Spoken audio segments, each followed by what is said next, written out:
I am the scavenger of the city of Calcutta.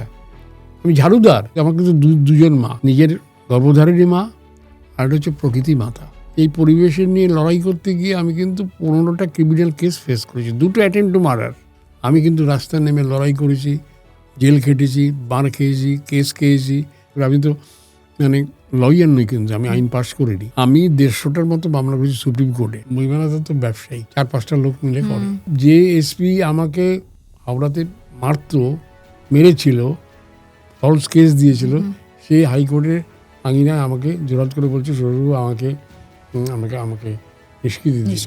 মন্ত্রী আমাকে phone করে বলে এই সময় এটা করে, আর আপনি মিনিস্টার দূর, আমি পারছি না। হয় মিডিয়া অনুপ্রাণিত, নয় ভীত, নয় প্রভাবিত, নয় প্রস্তাবিত। টেলিভিশন চ্যানেলে শুধু পলিটিক্যাল, এখন তো রাজনীতির আঙ্গিনাটা তো বদল হয়ে গেছে না। কারণ টেলিভিশনের সামনে যে যত উল্টো সিধা বলতে পারবে, যে যত বাজে কথা বলবে, সে তত প্রাধান্য হবে, তত বেশি প্রচার পাবে। পলিটিক্যাল ডিবেটের মধ্যে যেতে চাই, কারণ পলিটিক্যাল পার্টি বা লিডাররা তারা ভীষণ বাজে কথা বলে, তারা আকথা কুকথা বলে, এবং সেটাই প্রচার পায়। আমাদের ভালো কথাটা প্রতিধ্বনি নিয়ে ফিরে আসে, আমরা জায়গা পাই না। বুড়ো হয়ে গেলাম না, 77 হয়ে গেল, এখনও মারপিট করতে পারি। খোলা অন্তর নিয়ে যখন আমি ওদের কাছে যাই, তখন ভাষার ব্যারিয়ারটা থাকে না। whenever you see anything wrong is happening and somebody is protesting, it is me.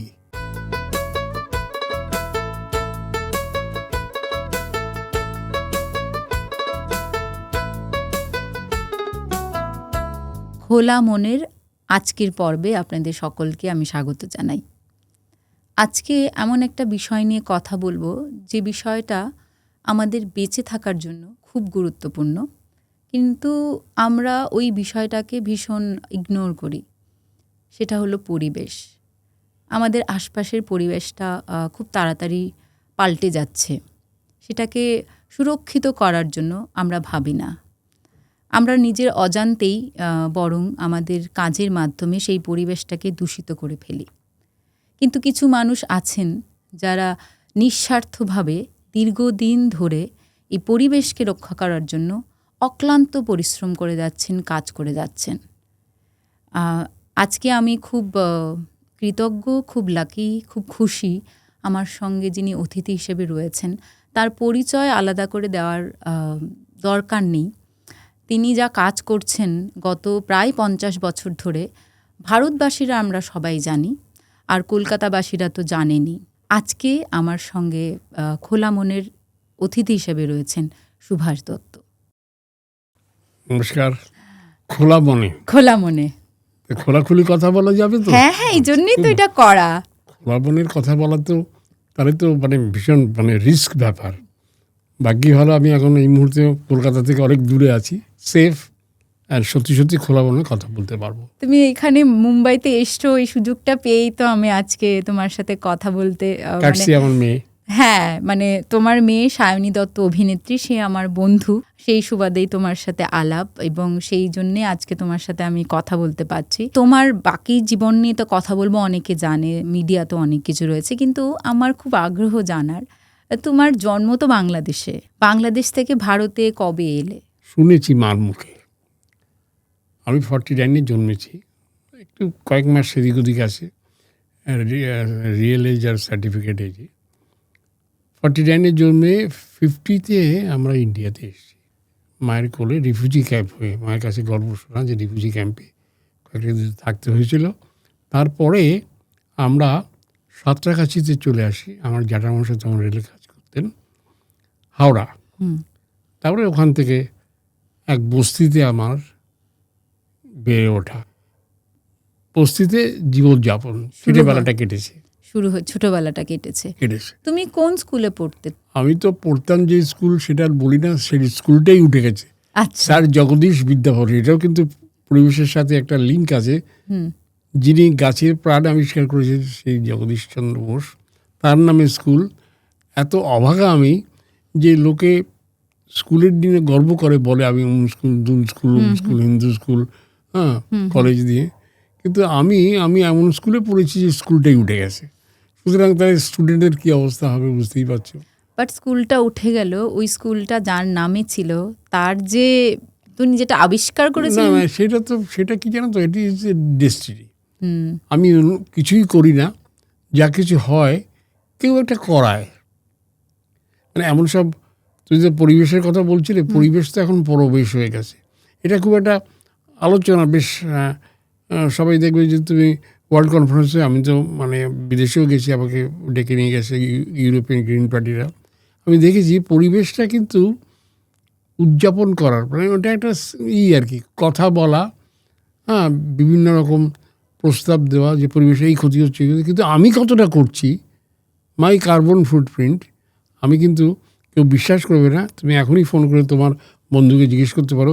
O phone করে তার দাদাকে বলছে যে বাবা আজকে ফ্যানও চালায়নি।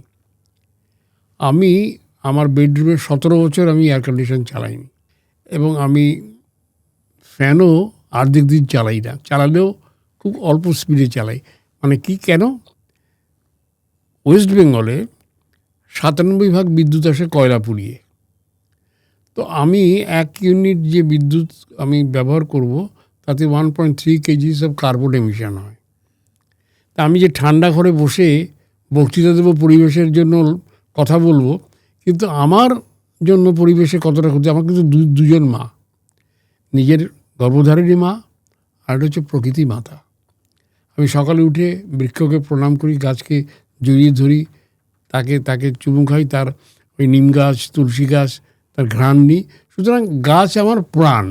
এটা কিভাবে হয়েছে আমি কোনো বলতে পারবো না। আমাকে অনেকে জিজ্ঞেস করলাম যে কী করে, কীভাবে হলো, আমি তো জানি না, হলো, এটা হয়েছে। আমি মনে করেছি, আমাকে দিয়ে কেউ হয়তো মনে করিয়েছেন যে এটা এইরকম একটা বাস্তবতা রয়েছে।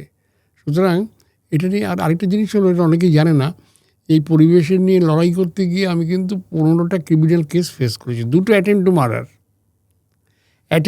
মানে 307 আগে যেটা ছিল আইপিসি বা সিআরপিসি, 2টো অ্যাটেম্প টু মার্ডার আর একটা অ্যাটেম্প টু মোলেস্টেশন।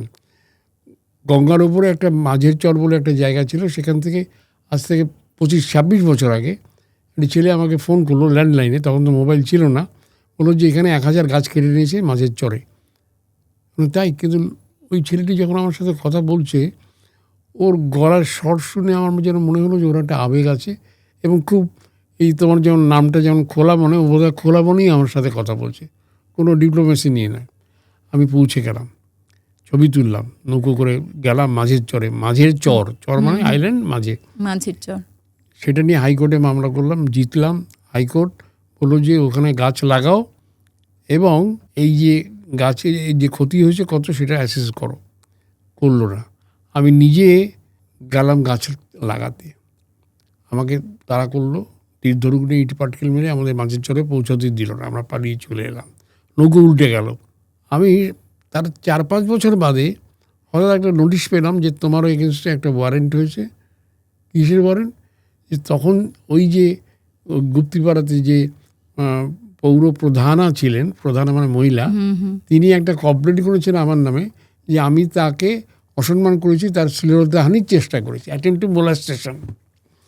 আমি যখন কোর্টে অ্যাকিউজড হয়ে গেলাম, আমি বললাম, my lord, I wish at least if I could see her, আমি যদি তাকে দেখতে পেতাম। সেই কেসটা 25 বছর বাদে আমি খালাস পেয়েছি। 2টো অ্যাটেম্প টু মার্ডারের কেসেও খালাস পেয়েছি, সব কেসেই আমার খালাস হয়েছে। 15টা ক্রিমিনাল কেস। হাওড়া বাজারে গাছ কাটা বাঁচাতে গিয়ে, লড়তে গিয়ে সেই পুলিশের সাথে মারামারি, আমাকে ধরে নিয়ে কতবার মার খেয়েছি। আজকাল যে এইসব আন্দোলন করে রাজনীতিতে, এখন তো মানে এটাই পাল্টে গেছে, এখন সব টেলিভিশনে এসে বক্তৃতা দিচ্ছে, কিন্তু ফিল্ডে লড়াই করছে না। আমার ফিল্ডের লড়াই, আমি অন্তত 1000টা মিছিল করেছি, 100 বার গ্রেপ্তার হয়েছি, আমাকে নিয়ে গেছে, অনেক সুন্দর সুন্দর অভিজ্ঞতা আছে। গাছ কাটার বিরুদ্ধে করে 9টা সেকশন দিয়ে আমাকে, মানে নন ভেরিয়েবল সেকশন দিয়ে আমাকে হাওড়া থানায় ধরে নিয়ে গেল, বাইরে বসিয়ে রাখলো, লকআপে দেয়নি। রাত্রি 10টার সময় থানা, তখন আইসি ছিল, আইসি এসে বললেন যে আপনাকে লকআপে যেতে হবে, ওপরওয়ালার অর্ডার। তাহলে আমি লকআপে গেলাম, সেই দুধ যাচ্ছে, আর মানে কী বেঁধে অবস্থা, জেলও খেটেছি আমি। সেটা কোন সাল মনে আছে তোমার? সেটা সালটা আমার একটু ভুল হতে পারে, এটা না গেস করাই ভালো।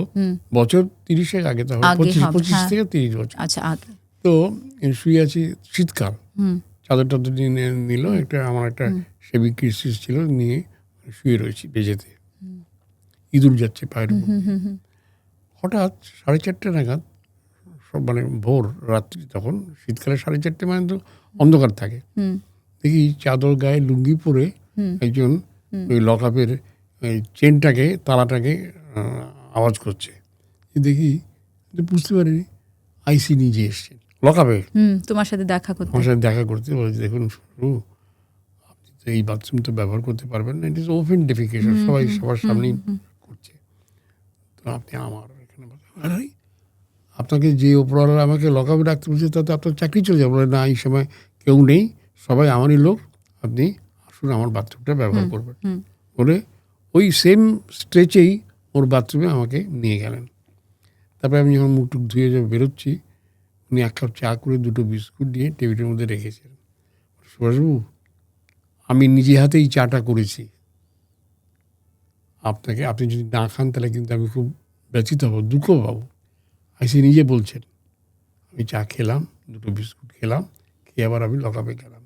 10টার সময় যখন আমাদের কোর্টে দিয়ে যাচ্ছে, কোর্ট রুমে, আমি থানার দোতলা লকআপ ছিল, যখন নামছি দুপাশে পুলিশ কর্মচারীরা হাত জোর করে দাঁড়িয়ে আছে, আমাদের খুব আমরা ক্ষমা চাইছি।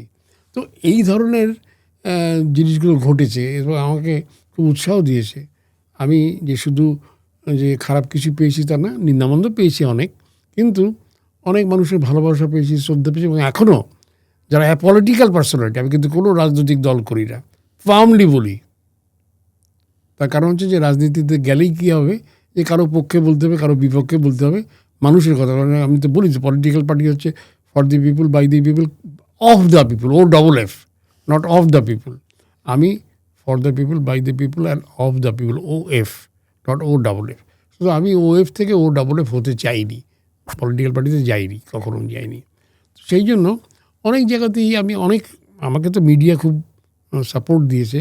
15,000 নিউজ পেপার ক্লিপিংস আছে, আমাকে অনেক অ্যাওয়ার্ড দিয়েছে মিডিয়া, সব মানে leading media of the country. আমাকে Times of India, Times of India দিয়েছে, টেলিগ্রাফ দিয়েছে, হিন্দুস্তান টাইমস দিয়েছে, হিন্দুস্তান টাইমস দিয়েছে আমাকে 25 legendary change maker of the country. তারপরে ওটা কি একটা জার্মান স্কলার, জার্মান থেকে এসেছিল, সে রিসার্চ করেছিল এবং এনভায়রনমেন্টাল লিটিগেশন ইন ইন্ডিয়া, তাতে আমার ছবি দিয়ে প্রচ্ছদ। এবং আমি মানে I am the scavenger of the city of Calcutta, আমি ঝাড়ুদার। সেই ঝাড়ুদারের ছবি আমি ঝাড় দিচ্ছি, পরিষ্কার করছি, সেই ছবি তার বইতে ছেপেছে, তার প্রচ্ছদে ছেপেছে, এবং বইটা অক্সফোর্ড ইউনিভার্সিটি প্রেস প্রিন্ট করেছে। কিন্তু আনফর্চুনেটলি কী হয়, পলিটিক্যাল লিডাররা কি একটা জিনিস বলে, আরেকটা জিনিস ভাবে, আরেকটা জিনিস করে, 3টে ডাইমেনশনে চলে, আর আমি এক ডাইমেনশনে ফেল করি। সুতরাং আমি আনফিট, পারিনি, যাইনি। কিন্তু আমি অনেক মানুষের শ্রদ্ধা, ভালোবাসা, আমি তো বলি যে good wishes of the people and blessings of the Almighty, that has kept me in the right track. এবং আমি মনে করি, আমি খুব নামকরা কলকাতার একটা দোকান আছে, মিষ্টির দোকান, আমি 5 জুন বিশ্ব পরিবেশ দিবসে কিছু কিনতে গিয়েছিলাম। হঠাৎ দেখি 4-5 জন স্যুট ফুট পরা এসে আমাকে ঘিরে ধরে বললো যে নমস্কার, আমরা আপনার জন্য একটা ছোট্ট গাছের একটা স্যাপলিং এনেছি, এটা আমাদের তরফে উপহার। আমার মনে হয় একজন সাধারণ নাগরিক হিসেবে আমি কিন্তু স্টেট কোনো সরকারি নয়, সে কেন্দ্র হোক রাজ্য হোক, তারা আমাদেরকে তাকিয়েও দেখেনি। সব মন্ত্রীরা বা শান্তিরা তারা কিন্তু আমার সাথে যোগাযোগ রাখে, এবং তারা আমার অনেকেই ফ্রেন্ড বা ফ্যামিলি ফ্রেন্ডও আছে, কিন্তু পলিটিক্যালি তারা নয়, তারা আমার সাথে দূরত্ব বজায় রাখে। তো ওই যে আমাকে সেই মালিক বা তার পক্ষের লোকেরা সব এসে আমাকে যে একটা গাছ এগিয়ে দিল, সেই গাছটাকে আমি সুন্দর করে যত্ন করে অনেক বড় করেছি, এবং আমার মনে হয়েছে যে এটা একটা ভীষণ একটা অন্য রকমের রেকগনিশন, মানে খোলা মনের মতো খোলা রেকগনিশন। খুব ভালো লেগেছে আমার। সুতরাং মানুষে অনেকে বলে, আমি তো বাঙাল, তো বলে বাবা কেমন আছো। আমার বন্ধুর মা একটু ডিস্ট্রেস ছিলেন, তাকে আমি একটু দেখতাম, বাবা কেমন আছো, আমার ভাষায় বলি, ভালো আছি। উনি উত্তর দিলেন, মাসিমা ভালো আছি, ভালো আছি। তুমি কেমন আছো আমাকে জিজ্ঞেস করছে, আমিও ভালো আছি। মানে তুমি ভালো থাকো, তুমি বাইচা থাকো, তুমি বাইচা থাকলে আমরাও বাইচা থাকি। এই যে এত মানে মন থেকে, মানে খোলা মনের ওপরে যদি কিছু থাকে, একটা আশীর্বাদ।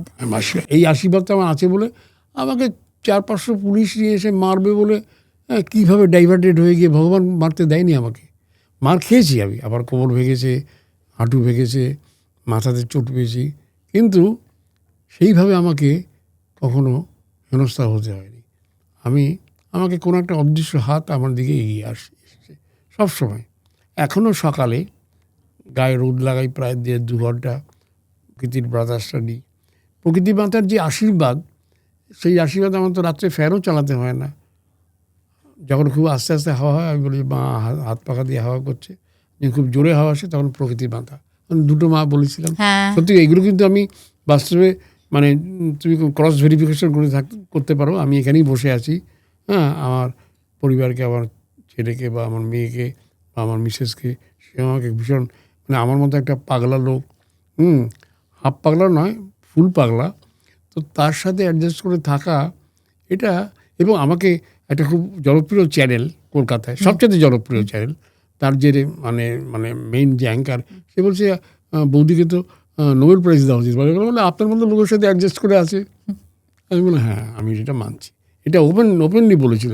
সুতরাং এটা কি জানো তো, এটা পরিবার, ফ্রেন্ডস এবং ওয়েল উইশার না থাকলে, পাশে না থাকলে কখনো এগোনো যায় না।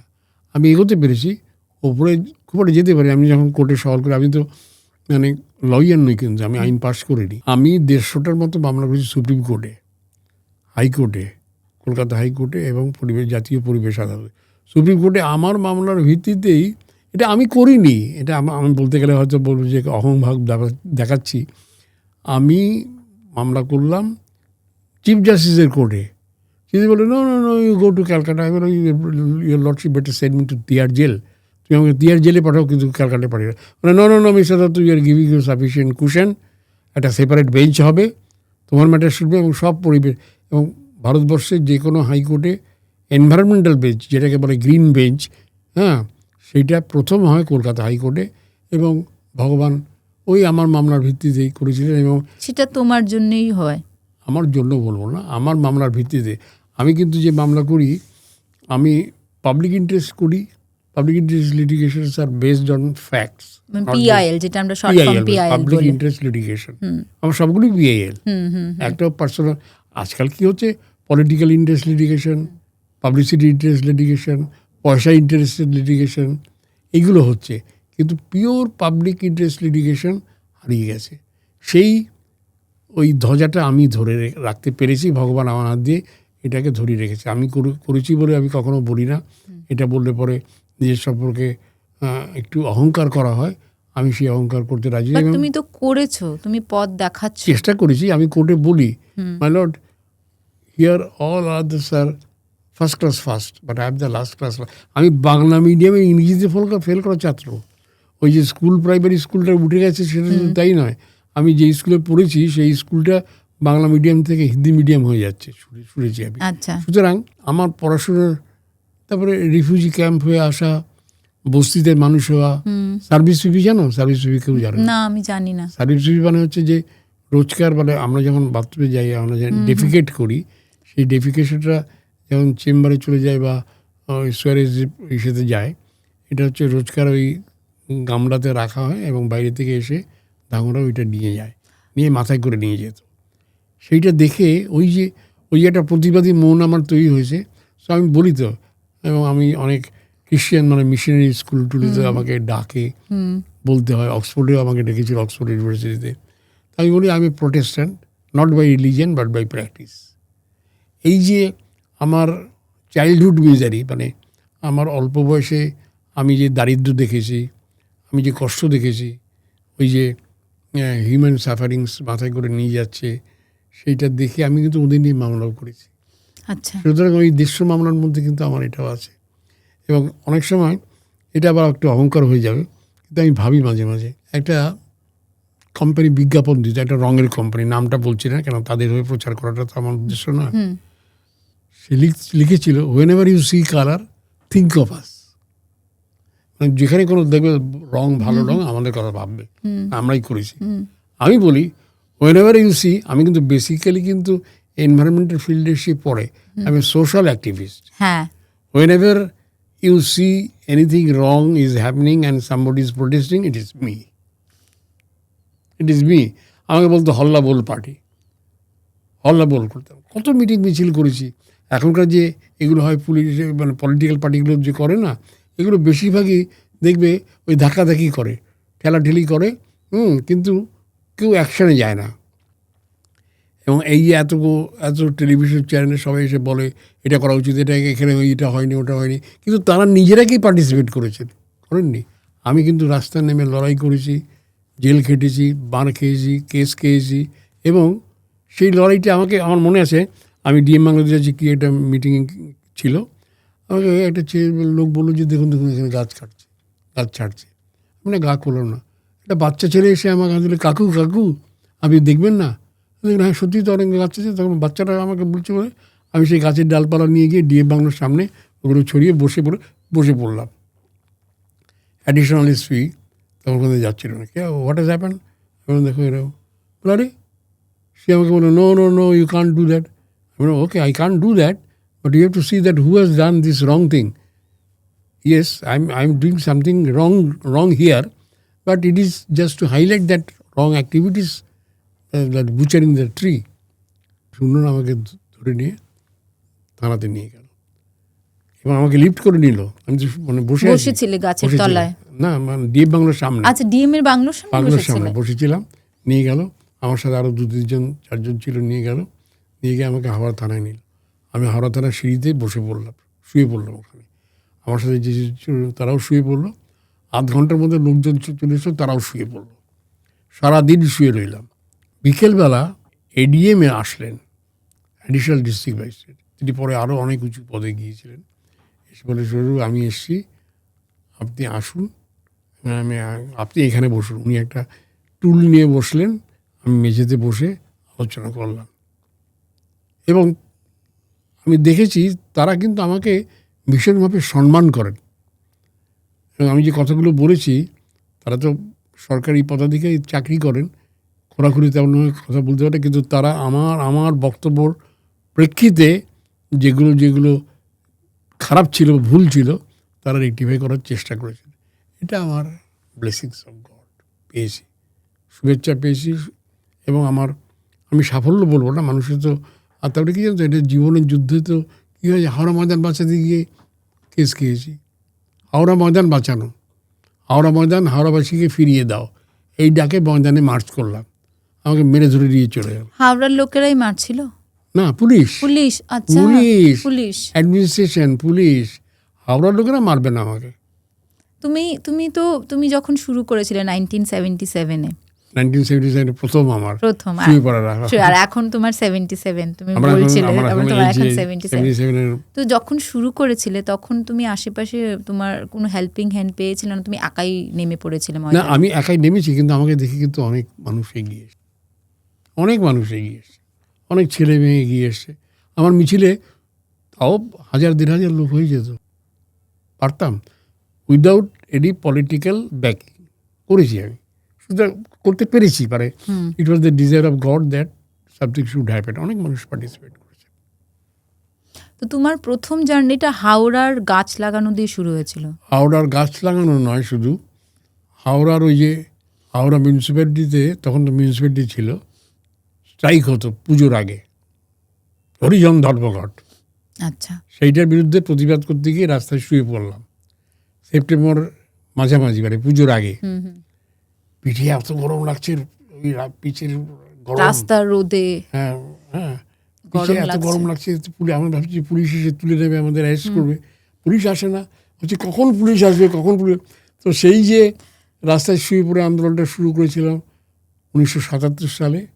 এখন 77 বছর বয়স পর্যন্ত এখন আর শুয়ে পড়ি না। আমার একটা কিন্তু চেঞ্জ হয়েছে। চেঞ্জটা কি? সেটা হচ্ছে যে আমি আগে পিপুলস ফোরামে লড়তাম, মানে মিটিং মিছিল করে ঘেরাও করতাম, হাইকোর্টে মুখ বেঁধে ঢুকে পড়তাম, হাসপাতালে ঢুকে যেতাম, সুপারকে ঘেরাও করতাম, ডিএম বাংলো ঘেরাও করতাম, এইসব করতাম। পুলিশ লাঠিচার্জ করতো এবং কেস করতো।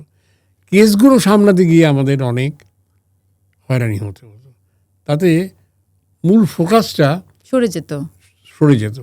তখন আমার একজন কর্মী, সে বললো যে সুপ্রিম কোর্টে ইন পার্সন মামলা খুব ভালো হয়, আপনি এখানে করুন না। আমি 500 পাতার একটা রেডি করলাম। তখন তো ম্যানুয়াল মানে কম্পিউটার আসেনি। কোন সালে 1994 ফাইল করলো, 95 সেটা কি টাইপরাইটারে টাইপ করে এইরকম মোটা। তারপর কত ছবি দিলাম, 63টা ছবি দিলাম, অ্যানেক্সার দিলাম, প্রায় 10-12টা ইস্যু। পুকুর ভরা কোন বিষয়টা নিয়েছিল? হাওড়ার একদম পুরো জনজীবনের যে বিপর্যস্ত একটা ব্যাপার ছিল, সেইটাকে তুলে নিয়ে গেলাম দিল্লিতে, সুপ্রিম কোর্টে গেল, সুপ্রিম কোর্টে চলে গেলাম, চিফ জাস্টিসের কোর্টে। আরে আমি যখন কীরকম আমি সাহায্য পেয়েছি, ওখানে পিল বেঞ্চেরই একজন বাগানি অফিসার, সে গিয়ে শুধু আপনি নার্ভাস কেন? আরে আপনি তো পোর্ট ট্রাস্টে চাকরি করতেন।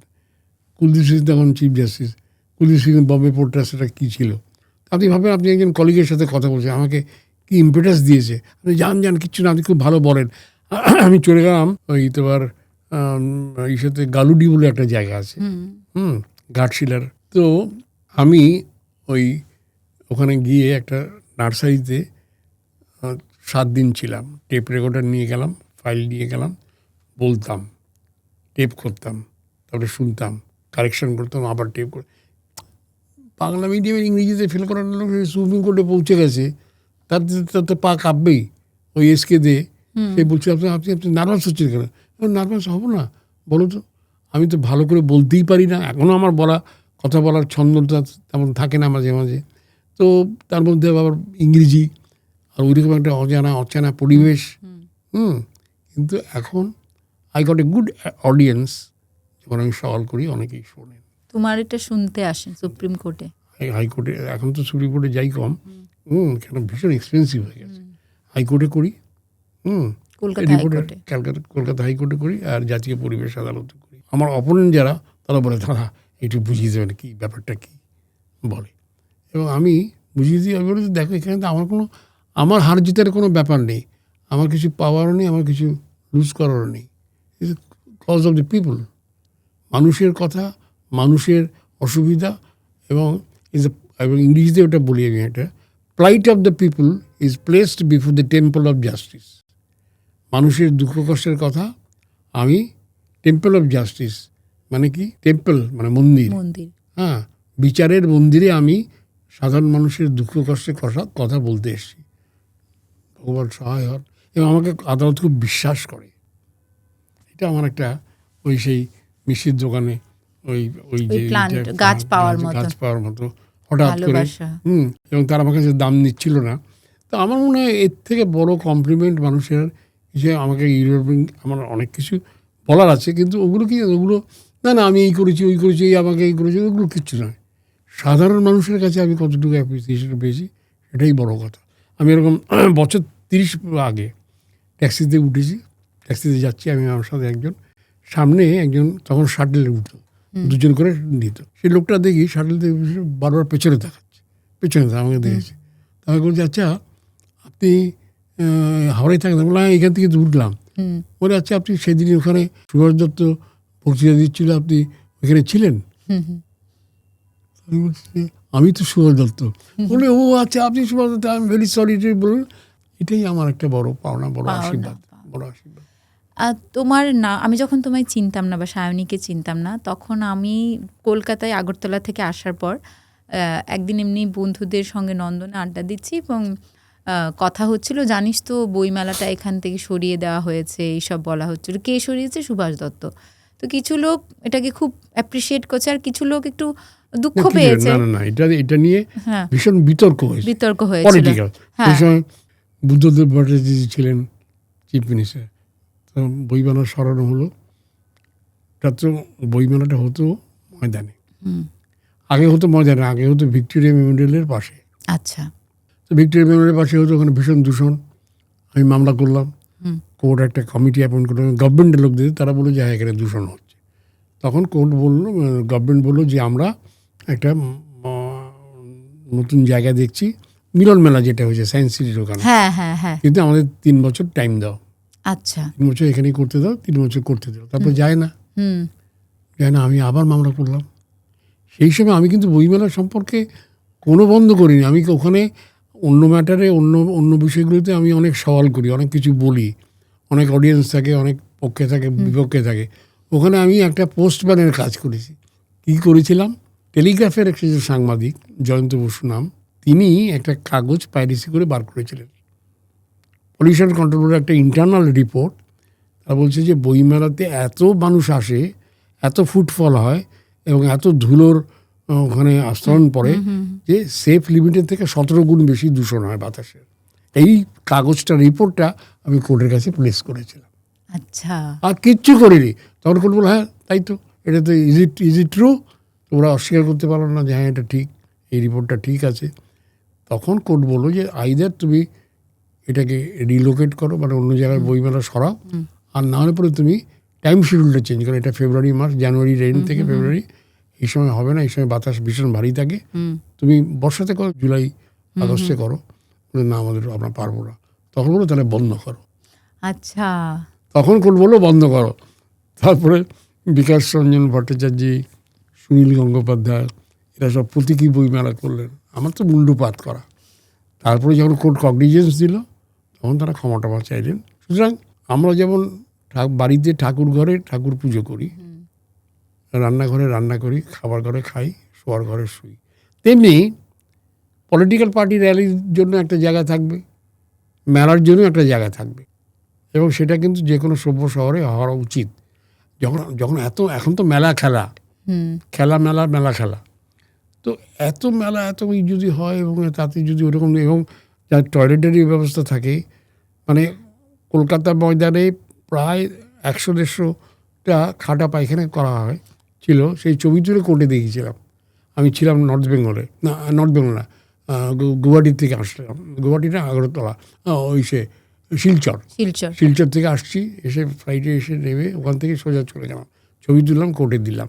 সুতরাং কোর্ট তখন বলল যে না, এটা এইভাবে হতে পারে না, এইভাবে হতে পারে না, তোমরা এটাকে ঠিক মতো করো, পরিবেশ বান্ধব তৈরি করো। তখন একটা গাইডলাইন তৈরি হলো, এবং সেই গাইডলাইন মেনে এখন তারপরে ওই মেলার পরে চলে গেলাম পৌষ মেলাতে। আচ্ছা, শান্তিনিকেতন চলে গেলাম পৌষ মেলাটাকে। কিন্তু ওই অজয় নদীর ধারে আমাদের যে ইসের মেলাটা হয়, জয়দেবের মেলাটা, সেটা পারা গেল না। তার কারণ হচ্ছে এত প্রান্তিক মানুষ আসে, তারা ওই নদীতে, অজয় নদীর, সেটা একটা বিয়ন্ড কন্ট্রোল।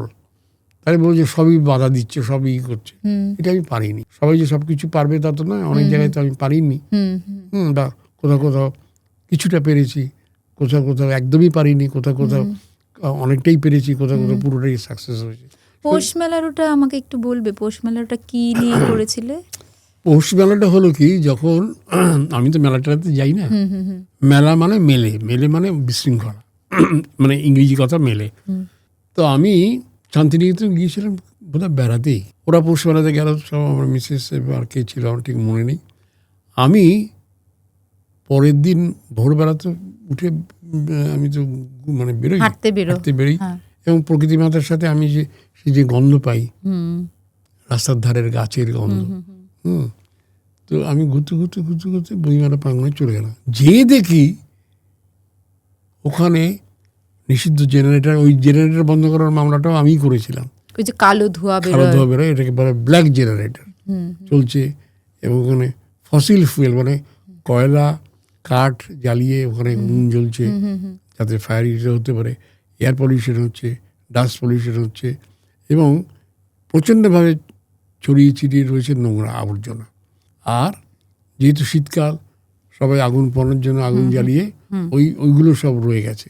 সেইগুলো করে আমি করলাম, পরিবেশ আদালতে আবার ছবি তুলে পিটিশন করলাম। তখন কোর্টে এসে বিশ্বভারতী বলল যে ওটা আমাদের মেলা নয়, আমাদের পৌষ মেলা 3 দিন, তারপরে এটা পাইরেসি হয়ে যায়, এটা জবরদখল করে ব্যবসায়ীরা ওটা বেআইনিভাবে করে।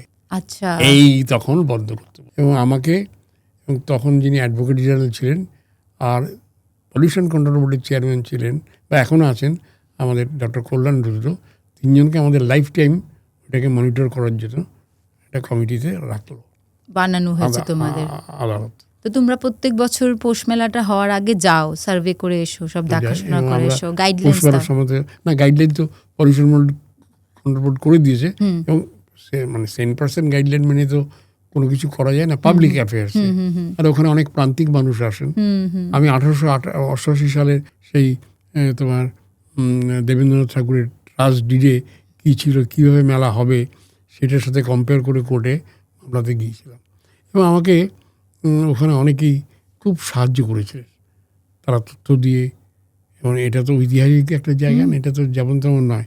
বইমেলা তো ব্যবসায়িক, 4-5টা লোক মিলে করে, গিল্ড বলে, পাবলিশার্স গিল্ড। গিল্ডে কটা মেম্বার? নো। যাকে সেই ব্যাপারে আমি আর, যেহেতু আমি মানে কনসেন্ট্রেট করি এনভায়রনমেন্টের ওপরে, পরিবেশের ওপরে, এবং এটা করতে করতে আমাকে একটা পরিবেশের দিকে ঠেলে দিয়ে গেল। আমি ছিলাম সোশ্যাল রিফর্মার, অ্যাক্টিভিস্ট, প্রোটেস্ট্যান্ট, প্রতিবাদী মানুষ। তো এই প্রতিবাদী মানুষ এবং মিজারি আমার লাইফে দেখেছি, আমার মনে হয়েছে যে এগুলোকে একটা মোকাবিলা করা দরকার। সেই করতে গিয়ে আমি সোশ্যাল রিফর্মার হলাম। সোশ্যাল রিফর্মার থেকে আমাকে পরিবেশের দিকে ঠেলে দেওয়া হলো। এবং ওই যে আমি আন্দোলন করতাম, মার খেতাম, 15-16টা ক্রিমিনাল কেস খেলাম, তারপরে আমি চলে গেলাম আইনের আঙিনায়।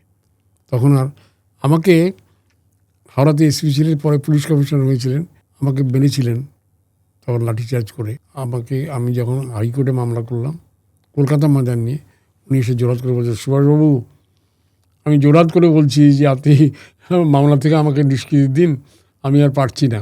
ওনাকে আসতে হতো রোজ। আচ্ছা। তো যে এসপি আমাকে হাওড়াতে মেরেছিল, ফলস কেস দিয়েছিল, সেই হাইকোর্টের আঙিনায় আমাকে জোরাত করে বলছে, সুভাষবাবু আমাকে আমাকে আমাকে নিষ্কৃতি দিন। আর আরেকটা ভালো মজা হয়েছিল, তখন আমি একটা ব্যাংকের ডাইরেক্টর ছিলাম, ইউকো ব্যাংকের। ব্যাংকে একটা মিটিং ছিল, আমার চারপাশে দেখি সব বন্ধ। কী হয়েছে বলে, এসডিও সে একটা মিনি বাসের ড্রাইভারকে মেরেছে আর একটা ট্যাক্সি ড্রাইভারকে মেরেছে বলে ওরা সব বন্ধ করে দিয়েছে, গাড়ি ফেলে দিয়ে। এবার আমার গাড়ি আর যেতে পারছে না, আমি হেঁটে হেঁটে যাচ্ছি। তো আমাকে তখন হাওড়া থানার সেই ভারপ্রাপ্ত অফিসার বলে, সবু দেখুন একটু মিটিয়ে দিন না।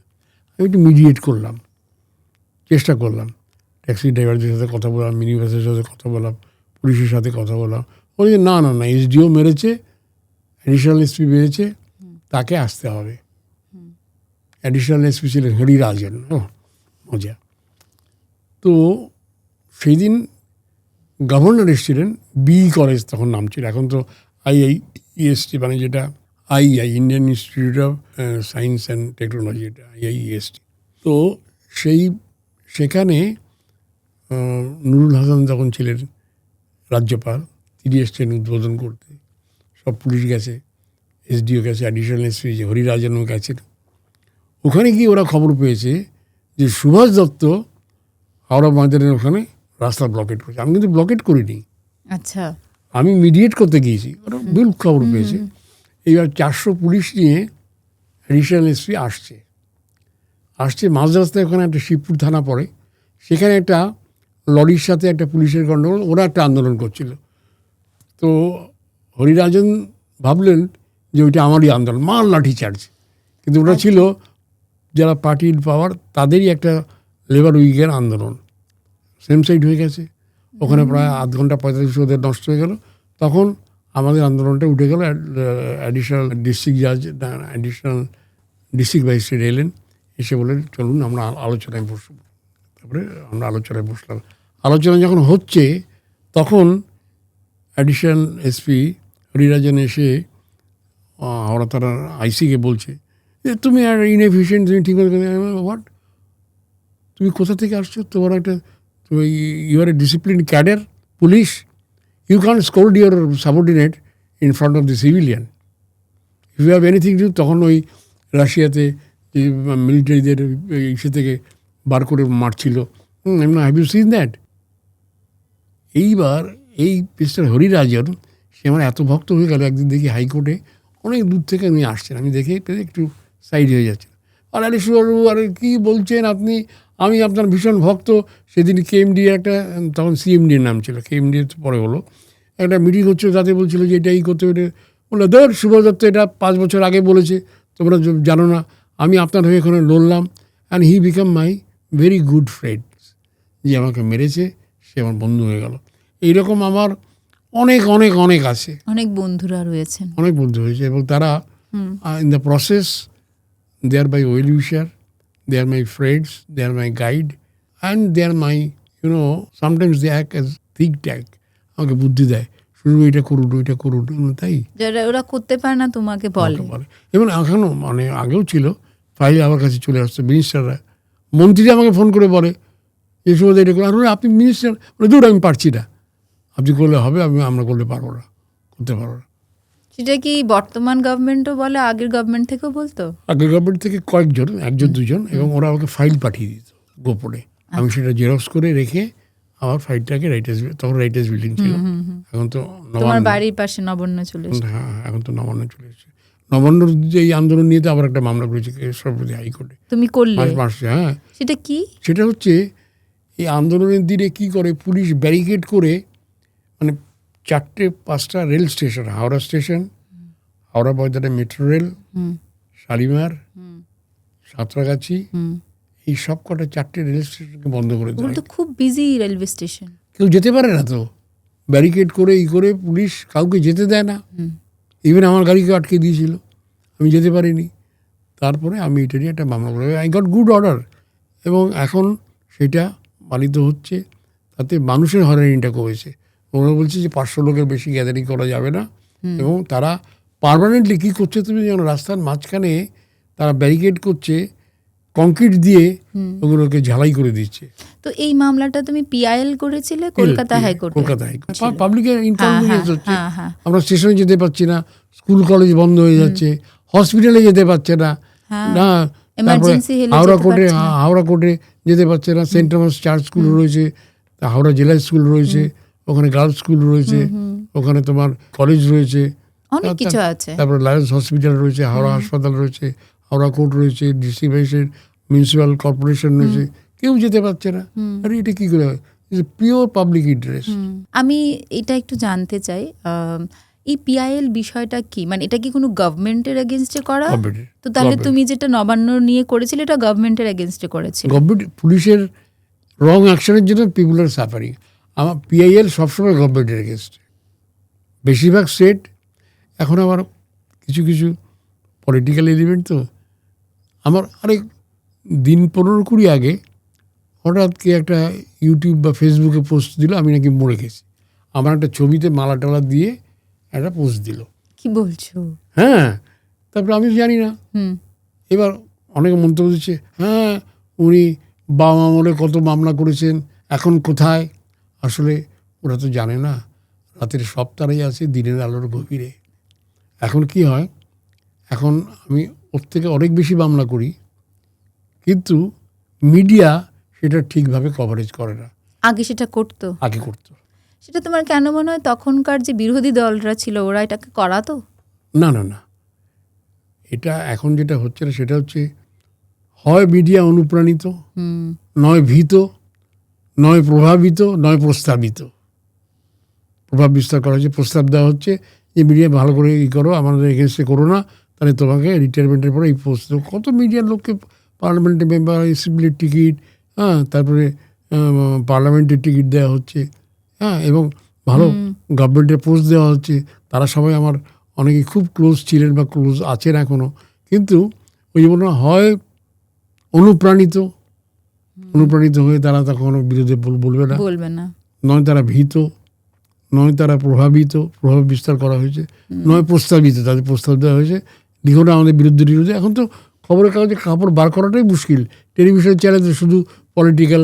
এখন তো রাজনীতির আঙ্গিনাটা তো বদল হয়ে গেছে না, কারণ টেলিভিশনের সামনে যে যত উল্টো সিধা বলতে পারবে, যে যত বাজে কথা বলবে, সে তত প্রাধান্য হবে, তত বেশি প্রচার পাবে। তুমিও তো অনেক টেলিভিশন চ্যানেলে ডাক পাও। আমাকে অনেক টেলিভিশন চ্যানেল, মানে আমাকে সপ্তাহে 2-3টে করে আমার থাকতো, এবং মেইন স্ট্রিম মিডিয়াতে, নট দ্যাট এদিক সেদিক। কিন্তু আমি এখন পলিটিক্যাল ডিবেটের মধ্যে যেতে চাই, কারণ পলিটিক্যাল পার্টি বা লিডাররা তারা ভীষণ বাজে কথা বলে, তারা কুকথা বলে, এবং সেটাই প্রচার পায়। আমাদের ভালো কথাটা প্রতিধ্বনি নিয়ে ফিরে আসে, আমরা জায়গা পাই না। সেই জন্যই ওই যে বন্ধুগুলো বলছে, যারা রাতের সব তারা এই দিনের আলো গভীরে দেখতে পায় না, তারা জানতে পারে না, সেই জন্য ভাবে আমি বোধহয় এখন কিছু করছি না। আমি তখনও করতাম, এখনও করছি, ডিফারেন্ট ফোরামে, এবং আরও জোরদারভাবে আমি এন্টার শুধু ওয়েস্ট বেঙ্গল নয়, আমি ইস্টার্ন এবং নর্থ ইস্টার্ন স্টেট, আমি মেঘালয়ের ওপরে করেছি, আসামের ওপরে কাজ করেছি, আমি বিহারের ওপর করেছি, আমি তোমার ওটা কী বলে উড়িষ্যার ওপর করেছি। উড়িষ্যার সেই পুরীর জগন্নাথ, সে তো আরেক ইতিহাস। জগন্নাথ দেবে ওখানে পুরীতে লোকে যায় হয় জগন্নাথ দর্শন করতে, নয় সি বিচে ঘুরতে। আমি গেছি পুরীর ডাম্পিং গ্রাউন্ডে, ওখানে যেখানে শবদাহ করা হয়, স্বর্গদ্বারে চলে গেছি। হ্যাঁ, এবং স্বর্গদ্বার এখন গিয়ে দেখে আসবে মানুষ যে কি হয়েছে। সেটা তুমি পিআইএল করেছিলে? আমি পিআইএল করেছিলাম। ও কবে করেছিলে সেটা? সেটা করেছিলাম চাইনিজ যখন প্রথম ফিল্ম একটা হলো, আচ্ছা, নহন্নতের সময়, 2012-13 ছিল। হ্যাঁ হ্যাঁ, তার আগে পুজো দিতে গেলাম, সেটাও দেখো ডেস্টিনি। পুজো দিতে গেলাম, তো আমি যেখানে যাই আমি পলিউশনটা করি কম, গাড়ি ফাড়ি চড়ি না, হয় রিক্সা নয় ওই তোমার রিক্সার চড়ি। মন্দিরে পুজো দিয়ে আমি আর চাইনির মা আমরা দুজন ফিরছি রিক্সা করে। ওটা একটা কালভার্টের মতো, বড় কালভার্ট, অনেকটা মানে প্রায় 100 মিটার। স্মেল পেলাম, আমার নাকটা এমন হয়ে গেছে যে আমি চোখ বন্ধ করে কোনটা ডাম্পিং গ্রাউন্ড মানে নোংরা ফেলার জায়গা, কোনটা এসটিভি প্লান্ট, কোনটা মর্গ আমি বলে দিতে পারবো। আমার গন্ধ পেলাম নাকি, এবং বুঝলাম যেটা আর্টিডেড সুয়েজ ওয়াটার, মানে নোংরা পায়খানার জলগুলো যাচ্ছে। আমি রিক্সাওয়ালা জিজ্ঞেস করে क्या है? क्या है? गंदा पानी है। गंदा पानी किधर से आता है? बोले इधर से आता है। किधर जाता है? बोले इधर जाता है। इधर क्या है? इधर क्या है? क्या है? একটু চিন্তা ভাবনা করে ইধার সমুদ্র হয়। শাইনির মাকে আমি প্রায় 2 ঘন্টা ওই রিক্সাতে গাছের নিচে বসিয়ে আমি ওইটা দেখতে গেলাম যে কোথায় পড়ছে। বিশ্বাস করবেন না, আমার সাধ্য ছিল না, আমার মানে 14 পুরুষেরও সাধ্য ছিল না সেখানে খুঁজে। হঠাৎ দেখি একজন মহিলা, বছর তার কত হবে, 30, 32, 35 হবে, উড়িষ্যাবাসী, একটা ডাম্পিং গ্রাউন্ডের মানে ভাগাড়ের পাশেই থাকছে, একটু পর্দা ফাঁক করে আমাকে দেখছে। হঠাৎ আমাকে বললো, আপনি কলকাতা থেকে এসছেন? বাংলায় বললো। বাংলায় বলছি। হ্যাঁ। কীভাবে? বলে আচ্ছা এখানে এরকম নোংরা। বলে আরে বলবেন না, এই তো নোংরাটা, এটা কোথায় যাচ্ছে? বলে এটা সমুদ্রে যাচ্ছে। বলে কোথায়, কীরকমভাবে? সেই মহিলাটি সে আমার সাথে বেরিয়ে প্রায় আমাকে আধ ঘন্টা ধরে ঘুরে জঙ্গলের মধ্যে দিয়ে, হাফ জঙ্গলের মধ্যে দিয়ে, সেই নর্দমার পাশ দিয়ে গিয়ে মেফেয়ার হোটেলের পাশ দিয়ে সমুদ্রে পড়ছে, আমাকে নিয়ে এসে দেখালো। পুরোটা ছবি তুললাম, কি দুর্গন্ধ।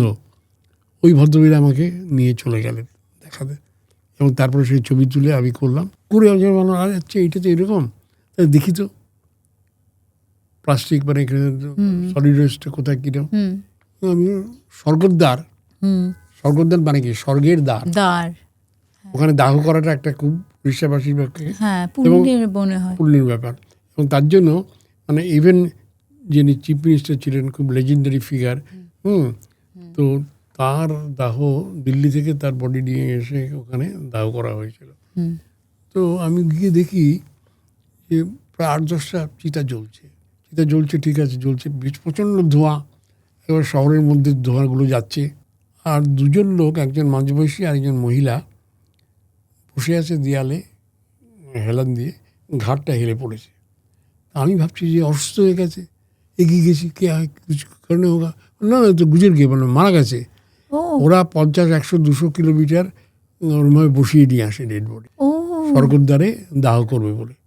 মানে এটা বিজু পট্টনায়ক, যে কোনো পট্টনায়কই ওখানে তাই করে, ওখানে স্বর্গদ্বারে দাহ করবে। তো আমি ওই স্বর্গদ্বারের নিয়ে আমি মামলা করলাম, ছবি তুলে দেখালাম যে এইরকম ধোঁয়া। অনেক অর্ডার হলো, কিন্তু পুরীতে লোকে জগন্নাথ দেবকে দেখতে যায়, ঠাকুরকে দেখতে যায়, তার ট্রেজারি আছে, সোনাদানা আছে, বলছে কত কোটি টাকা কেউ জানে না। তারপরে সি বিচে যায়, মেফেয়ার হোটেলে তো একদিনে তখন কি চার্জ ছিল প্রায় 20-25 হাজার টাকা। তারা যায়, দেখে, এনজয় করে।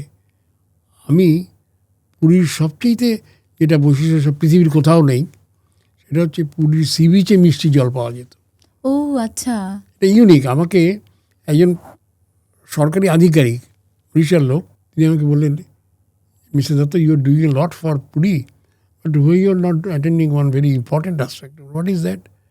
देखो, पुरी का जो मीठा पानी, হিন্দিতে বললো sweet water zone is there, মানে ওখানে বালিয়াপাড্ডা আর চক্রতীর্থ বলে দুটো জায়গা আছে, সেইখানে বৃষ্টির জল পড়ে মাটির নিচে যায় এবং ওইটা হচ্ছে পিওর ওয়াটার, এত হেলদি ওয়াটার। ওই আগেকার দিনে যে যেত না পুরীতে স্বাস্থ্য জল এবং বাতাস, ওই জলটা এত ভালো, সি বিচে ওই জল পাওয়া যেত। তা আমাকে বললো যে you do something for that sweet water zone. এবার আমি সেটা নিয়ে কাজ শুরু করলাম এবং আমি জঙ্গলের মধ্যে যখন আমি গেলাম ওটা চক্রতীর্থতে, আমি ভয় পাচ্ছি, আমি একা তো। হঠাৎ দেখি 4-5টা ছেলে তারা আড্ডা মারছে, बोला क्या देख रहा है, बोले ये क्या है, क्या है? बोले ये तो स्वीट वाटर जोन है। स्वीट वाटर जोन इसका मीनिंग क्या है? আমি কিন্তু তখন জেনে গেছি সুইট ওয়াটার জোনকে। বলে হ্যাঁ ये तो यही है, यही है। बोले জায়গা দেখাইয়ে তো। 4-5টা ছেলে আমার সাথে লাঠি ফাটি নিয়ে কেন জানোয়ার আসতে পারে, আমাকে পাহারা দিয়ে নিয়ে গেল। আমি ভেতরে জঙ্গলের ভেতরে পৌঁছে গেলাম এবং পৌঁছে গিয়ে আমি সুইট ওয়াটার জোনের যে মিজারিটা সেটা কোর্টের সামনে তুলে ধরলাম যে দেখো সুইট ওয়াটার জোন যেখানে মাটির নিচে জল, পরিশুদ্ধ জল, স্বাস্থ্যসম্মত জল, ওই জল যদি বোতলে করে বিক্রি করে, ঝর্ণার জল যেমন স্প্রিং ওয়াটার 400 টাকা দাম পড়ে এক বোতল, পিওর স্প্রিং ওয়াটার 400 টাকা। পুরীর ওই জল যদি, কিন্তু কে শোনে? তো আমাকে ওই ছেলেগুলো আমাকে সব বোঝালো এবং তারা এখনও লড়ে। আমি পুরীতে গেলে তারা আমার সাথে এসে দেখা করে বা আমি তার সাথে দেখা করতে যাই। এবং সুইট ওয়াটার জোন হচ্ছে, এবং আমি বলতাম ওখানে যে এ তো জগন্নাথ দেবকে চরণামৃত হয়, ওদেরকে বোঝালাম এবং তারাও আমার হয়ে লড়াই করতে আরম্ভ করলো। এবং শুরুটা হলো কিন্তু ওই সেই স্বর্গদ্বার আর ওই না ওই সেই যে মহিলা তোমাকে নিয়ে গেল, তার মেয়ে এমকমে ফার্স্ট ক্লাস দিয়ে পাস করেছে, তাকে আমার দেখতে হবে মাঝে সাঝে, ওকে টাকা পয়সা পাঠাই, কিছু কিছু পাঠাতাম। এখন অনেকদিন আর যোগাযোগ নেই, ও চাকরি করছে কোথাও। তো যাই হোক, এইভাবে আমাকে মানে ওই যে রিক্সাওয়ালা ওই গন্ধটা যদি না পেতাম তাহলে তো ওটা খুঁজে বের করতে পারতে না। পুরীর আঙিনায় আমি পৌঁছতে পারতাম না। জগন্নাথ দেবের নির্দেশ। এই পিআইএলটা যে করেছিলে সেটা উড়িষ্যা গভর্নমেন্টের এগেনস্টে করেছিলে? উড়িষ্যা গভর্নমেন্ট এবং ভারত সরকার। ওটা কতদিন চলেছিল? ওটা চলেছিল প্রায় 6-7 বছর, অনেক দিন চলেছিল। তুমি যে পিআইএল গুলো করো, ওগুলো তো একটা লম্বা প্রসেস, তোমার এতদিন ধরে ধৈর্যটা থাকে? ওরে বললাম, যেহেতু আমি কারো নির্দেশে করি, অদৃশ্য শক্তি। আমি যখন কোর্টে সওয়াল করতে যাই, আমার সঙ্গে কিন্তু আমার মা থাকে, তোমার পকেটে মা থাকে, মাকে স্মরণ করি। এবং আমি কখন যে কি বলে ফেলো আমি নিজেই জানি না। আমাকে কোর্ট বলছে, chief justice mister Dutta, what is your demand? My lord, I don't have any demand, I have a simple desire. ওই যে বলে দিতে পারি, বাংলা মিডিয়ামে ইংরেজিতে ফেল করা এবং 2-3 বিষয়ে ফেল করতে করতে পাশ করা লোক, সে যে কোর্টে ওরকম সওয়াল করছি, সুপ্রিম কোর্টে, হাইকোর্টে বা পরিবেশ আদালতে, এবং কোথায় কখন আমি কি বলে ফেলবো আমি নিজেই জানি। আমি কোনো তড়িফড়ি হতে হয় না আমাকে, আমি পারি খুব একটা। তবে আমি খুব অন্তর থেকে বলি, I speak from the heart of my heart. এবং অন্তরের কথা তোমার ওই যে খোলা মনে, খোলা অন্তর নিয়ে যখন আমি কোর্টের কাছে যাই, তখন ভাষার ব্যারিয়ারটা থাকে না। হয়তো আমার ভাষা বিন্যাসে কিছু বিচ্যুতি হয় না, যে তা নয়, কিন্তু এটা খুব কারো একটা নির্দেশে বা আদেশে আমি করি হয় এবং আশীর্বাদে করি। তুমি মেঘালয়েও কিছু একটা করেছো? হ্যাঁ, মেঘালয়তে ওরই বাবা, মেঘালয়ের একটা জিনিস আছে। ইভেন তুমি তো আগরতলা, আমি তো ত্রিপুরার উপরে একটা আমার একটা কাজ হবে, যাব। সেটার উপরে কী করেছি তো, কেভ আছে 20-25 কিলোমিটার। কেভ মানে হচ্ছে মাটির নিচে একটা আলাদা জগৎ, আন্ডারগ্রাউন্ড কেভ।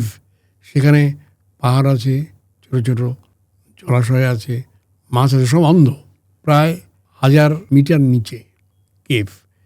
এবার এই যে দেখো তুমি কামাখ্যা মন্দির, আগের দিনে যে রাজারা ছিল তারা কেউ রাস্তা দিয়ে যেত না, তারা ওই কেভে করে যেত, কেভের মধ্যে রাস্তা দিয়ে তারা যেতেন। সেটা সিমেন্ট কোম্পানি তারা ডোলোমাইট এক্সকাভেশনের জন্য ওই কেভটাকে নষ্ট করে, সেইটা নিয়ে মামলা করতে। এটা কবের কথা বলছো?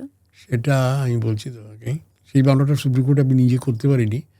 আমি পিটিশন সব কিছু আমি ড্রাফট করেছি, কারণ তখন সুপ্রিম কোর্টে যাওয়া আসা তো কোভিডের আগে, 7-8 বছর আগে, কোভিড অনেক আগে। এবং তারপরে সেটা কোর্টের একটা ওই special committee central CEC, central empowered committee, এখানে গিয়ে সলভ করতাম এবং ওটা আলটিমেটলি আমি জিতেও ছিলাম। আচ্ছা এটা ছিল তোমার লোয়ার আসাম, মানে এটাকে কী বলে, জায়গাটা হচ্ছে তোমার আসামেরই মানে মেঘালয়টা আর আসামের বর্ডারের মাঝামাঝি। বর্ডারের মাঝে। মেঘালয়ের নামটা কত সুন্দর বল, ভীষণ সুন্দর, মেঘের আলোয়। আর জায়গাটাও কি সুন্দর বলো, খুব সুন্দর। আমি গেছি অনেকবার। চিরাপুঞ্জি এখন তো ড্রাই হয়ে যাচ্ছে, বৃষ্টি নেই। বৃষ্টি থাকবে না তো। প্রকৃতি মাতা কোনো কিছু অ্যাকসেপ্ট করে না। সমুদ্র যেমন সব ফিরিয়ে দেয়, আমাদের প্রকৃতির মাতা কিন্তু ফিরিয়ে দিচ্ছে। এবং দেখবে তুমি সিজন চেঞ্জ হয়ে যাচ্ছে, কীরকম সব বদলে যাচ্ছে। সারা বছর বৃষ্টি হচ্ছে, কিন্তু শুনলাম যে বৃষ্টিতে এখানেও মহারাষ্ট্রতেও ধান প্যাডি সব নষ্ট হয়ে যাচ্ছে। তুমি যেহেতু ত্রিপুরার কথা বললে, আমি যেহেতু ওখানকার একটু আগ্রহ জাগলো, এটা কি বলা যাবে তুমি ওখানে কি কাজ করছো? না, কাজ করছে। আমার সাথে কিছু লোক কন্ট্যাক্ট করেছে। আচ্ছা, তারা ওই ওয়াটার বডি কি করছে না, তো ওয়াটার বডি যদি চারদিকে যদি তুমি সিমেন্ট করে দাও না, বায়োডাইভার্সিটি নষ্ট হয়ে যায়। আচ্ছা, শামুক, গেরি, মাছ, তারা তো মাছের কেঁচো, তো সেইটা নিয়ে আমার সাথে কিছু লোক যোগাযোগ করেছে, আমার যেতে হবে। আর শিলচরে আমি গেছিলাম ডলু টি এস্টেট। ডলু টি এস্টেটের সেখানে আমি অডিটে গিয়েছিলাম। মাঝরাত্রির হঠাৎ দিয়ে বিশাল আওয়াজ, তক্ষক উপরে তোমার রাত্রিবেলা আওয়াজ করছে। কতটা ক্লোজ টু নেচার, বুঝতে পেরেছো? তুমি শিলচরেও কি কোনো কাজে, কোনো মামলার জন্য গেছিলে? হ্যাঁ, শিলচরে গিয়েছিলাম। ওখানে কিসের জন্য পিআইএল করেছিল? সেটা ওটা করতে পারিনি, এখনো চেষ্টা করছো না? এটা করতে পারিনি। ওটা কিছুটা রেকটিফাইড হয়েছে। ওখানে ওরা পার্ক এবং যে ওয়াটার বডি সেটাকে কনভার্সন করছিল, এটা বন্ধ আছে এখন। আচ্ছা, তুমি গিয়ে কথা বলেছো, এটা বন্ধ হয়েছে? না, ওরা আমাকে মানে বলেছিল আসতে, আমি গিয়ে 3 দিন ছিলাম ওখানে। তো আমার একটা প্রশ্ন, ওখানকারও তো লোকজন রয়েছে, নেতা নেত্রীরা রয়েছেন, না, নেতা নেত্রীরা তারা না, দেখো এটা সবাই তো সব জিনিস পারে না। যেমন তুমি অ্যাঙ্কারিং করছো, আমাকে যদি তুমি এই চেয়ার থেকে ওই চেয়ারে বসে, আমি পারবো না। সুন্দর করে সাজিয়ে কথা বলা, এটা আমি পারবো না। সুতরাং এই পরিবেশগত এবং এইসব ব্যাপারে আমি কিছুটা অভিজ্ঞতা অর্জন করতে পেরেছি এবং সেই জন্যই তারা আমার সাথে যোগাযোগ করেছে। এখন আমার সাথে যোগাযোগ হয় মাঝে মাঝে। তো আরও যদি ভবিষ্যতে কেউ এরকম করতে চায়, পৃথিবীর যে কোনো জায়গা থেকে তোমার সাথে যোগাযোগ করতে পারে? আমার সাথে করে তো, অনেকেই করে। আমি টেমস পরিষ্কার করতে গেলাম লন্ডনে, টেমস 21-এর সাথে যোগাযোগ হলো। ওরা তোমার সাথে যোগাযোগ করেছিল? না, টেমস 21-এর সাথে আমি যোগাযোগ করেছিলাম, যেহেতু সুপ্রিম কোর্টে আমার গঙ্গা মামলা, আর সুপ্রিম কোর্টে এসে কেন্দ্র সরকার বলছে যে আমরা যমুনা নদীটাকে পিউরিফাই করার জন্য টেমস যেভাবে পরিষ্কার হয়েছে আমরা করব। তখন আমি শুনে হাইকোর্টে এসে বললাম, আরে আমি টেমস দেখতে যাবো কীভাবে করে। তখন টেমস 21-এর সাথে যোগাযোগ করলাম, ক্লিন করলাম নদীর রিভার বেডে বসে। ওই কোথায় যেন ওই জায়গাটা হচ্ছে গ্রিনউইচ, যেখানে গ্রিনউইচ টাইম, হ্যাঁ, সেইখানে উল্টো দিকে, ওখানে আমি টেমস পরিষ্কার করলাম ওদের সাথে। তখন ওই পোর্টেবল তোমার দেখলাম, ল্যাবরেটরি, টয়লেট, কি সুন্দর অ্যারেঞ্জমেন্ট, পরিষ্কার করলাম টেমস 21-এর সাথে। ইউরোপিয়ান গ্রিন পার্টি লিডাররা, তারা অ্যাকচুয়ালি আমার ছেলে তো থাকে বিদেশে, তো আমি বলছি আসো, আমি এমনি বেড়াতে কোথাও যেতে পারবো, কিছু আমার পাবলিক ওয়ার্ক করতেই হবে। তখন উনি দেখ আমি যেতে পারি, আমাকে যদি আমি লন্ডনে ইউরোপিয়ান গ্রিন পার্টি লিডারকে মিট করবো, ক্যারোলিনা লুকাস তার নাম, তার সাথে যোগাযোগ করলাম। সে বলল হ্যাঁ তুমি এসো। এইটা একটা কাগজে বেরিয়ে গেল, টাইমস অফ ইন্ডিয়াতে। আচ্ছা, সেইটা দেখে ইউরোপিয়ান গ্রিন পার্টি ব্রাসেলস থেকে তার লিডাররা আমাকে ফোন করলো, you are coming to London to meet the UK Green Party, we are European Green Party, 16-17 countries, we are all here, why don't you come to আস।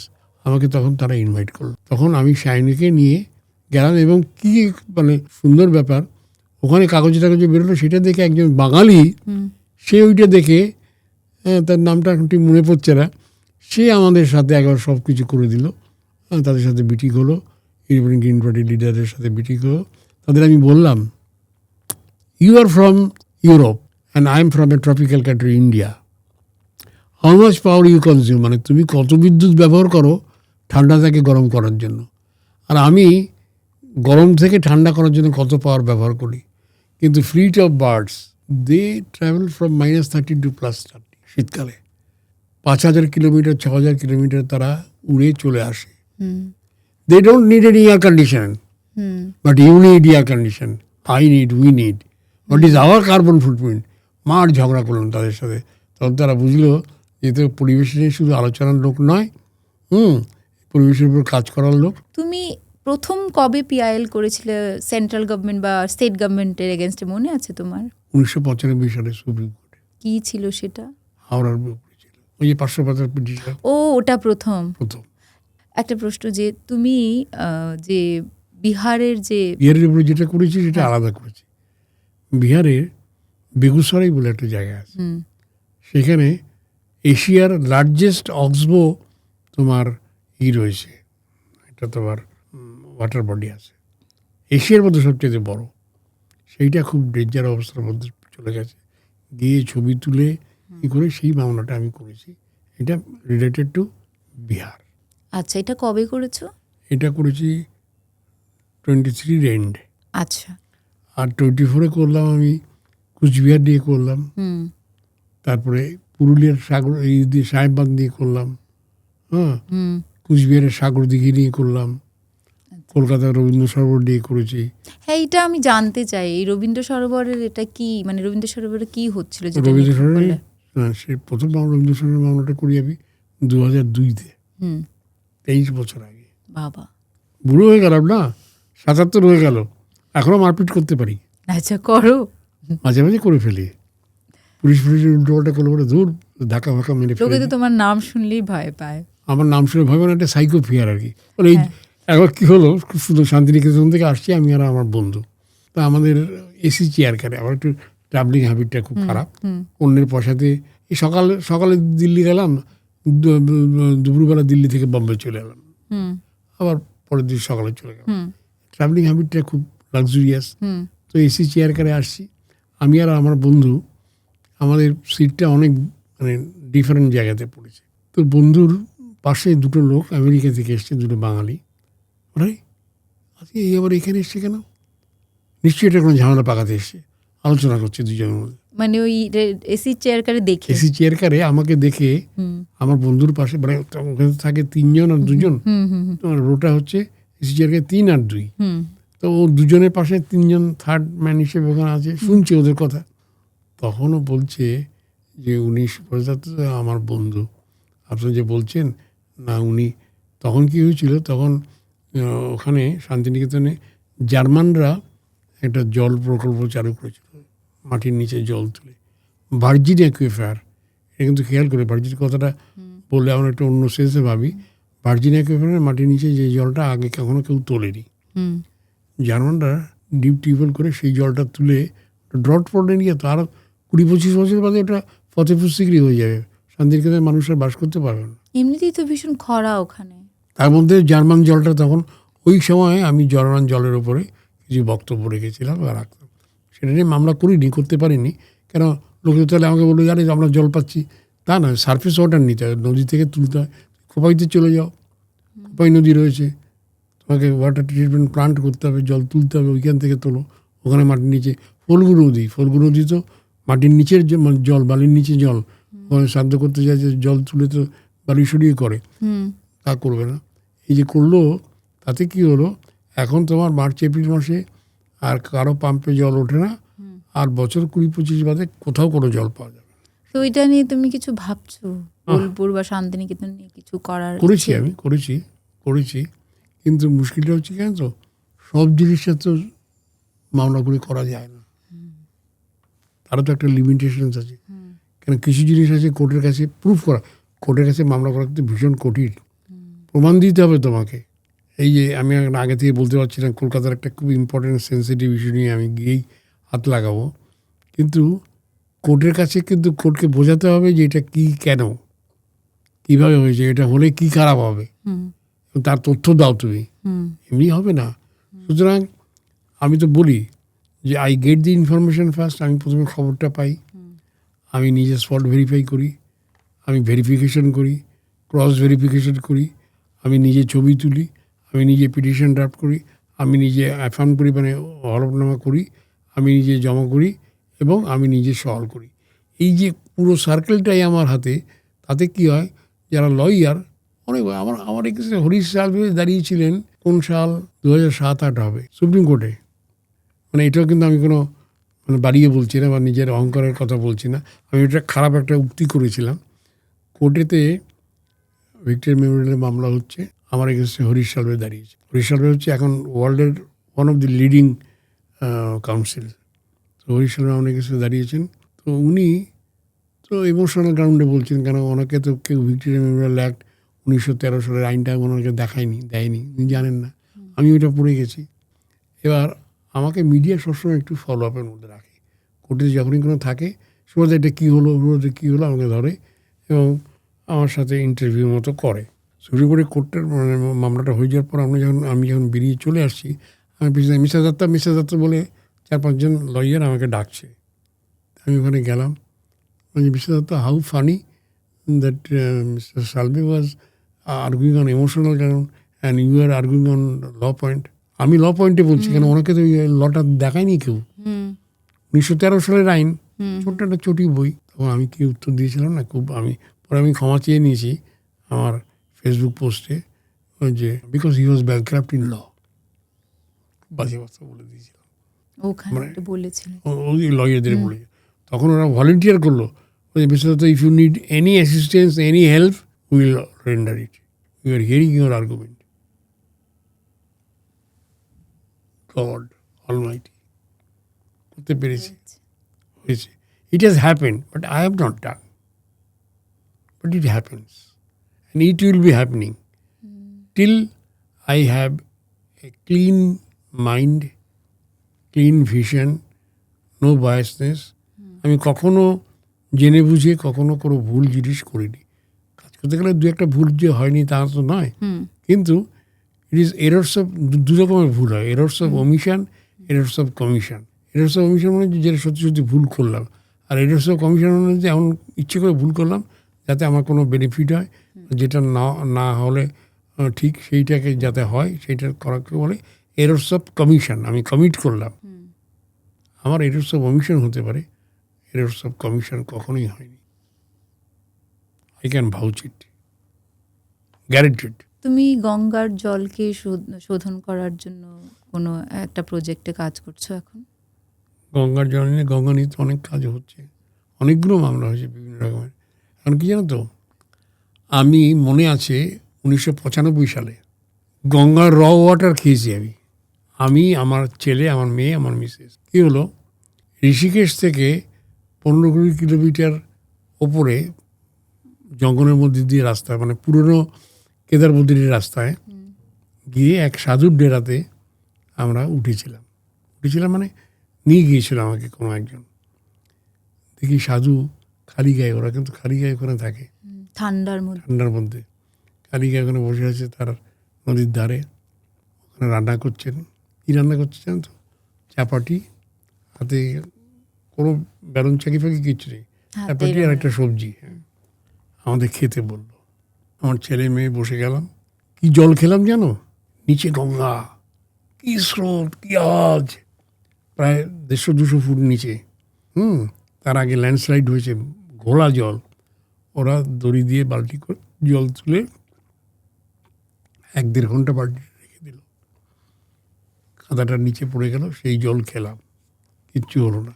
আর আমি আমার বাবার মৃত্যুর পর যখন আমি অস্থিটা গঙ্গায় বিসর্জন দিতে গেলাম, এত দুর্গন্ধ পেলাম আমি গঙ্গায় স্নান করতে পারলাম না। বালতি নিয়ে এসে টিউবওয়েলের জলে গঙ্গার ধারে স্নান করলাম।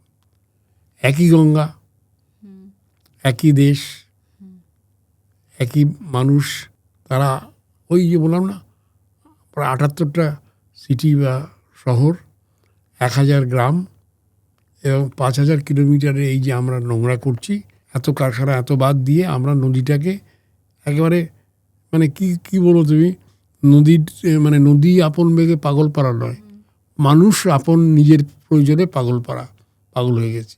নদীকে আমরা দখল নিতে চেয়েছি, নদী তার প্রতিশোধ দিচ্ছে। গঙ্গার জল যদি গঙ্গোত্রী থেকে দূষিত হয়, হাওড়া ব্রিজের কাছে সেটা শোধন করা যায় না, আমি লড়ছি, but it is a lost game. ভাষণ নিয়ে করেছি, এই ভাষণ দিয়ে 3 মাস পরে থাকছে, পচা গন্ধ দুর্গন্ধ ছাড়ছে, কেমিক্যাল রিয়াকশন হচ্ছে, আমাকে করতে হলো। তখন বলো যে এই তোমার লোক, মানে কী বলে, নাস্তিক লোক ভাষণ বন্ধ করতে চাইছে 25 বছর আগে। এখন সঙ্গে সঙ্গে তুলে ফেলা হয়, ক্রেন দিয়ে তোলা হয়, সেটা আবার আমাকে মনিটর করতে হয় প্রত্যেক বছর। আমি এবছর শুনলাম দুর্গাপুজোর কার্নিভালের মানে এইসব দেখার দায়িত্বে কি তুমি রয়েছো? কার্নিভালটা তো হচ্ছে মানে শৌখিন মস্তি, পুজোর আবার কার্নিভাল হয় নাকি কখন? পুজো হবে, তারপরে কি জানো, পরিবেশ বান্ধব পুজো করে। আমি মানে পরিবেশ বান্ধব বিসর্জনও করতে হবে। আমাকে হাইকোর্ট অ্যাপয়েন্ট করেছিল গঙ্গা মনিটরিং কমিটি থেকে, সেটা আমি তদারকি করতে যাই, ভাষণটাকে তদারকি। আচ্ছা carnival is a political game, এক দল সাপোর্ট করে, এক দল অপোজ করে। আচ্ছা, তুমি তাহলে ভাষণটা ঠিকভাবে হচ্ছে কিনা সেটা দেখতে যাও। সেইটা নিয়ে আমার হাইকোর্টে মামলা ছিল, পরিবেশ আদালতে 2টো মামলা ছিল, এবং এলাহাবাদে বন্ধ করেছিল। Same river, same country, in one state it is prohibited, in other state it is rampant. Y?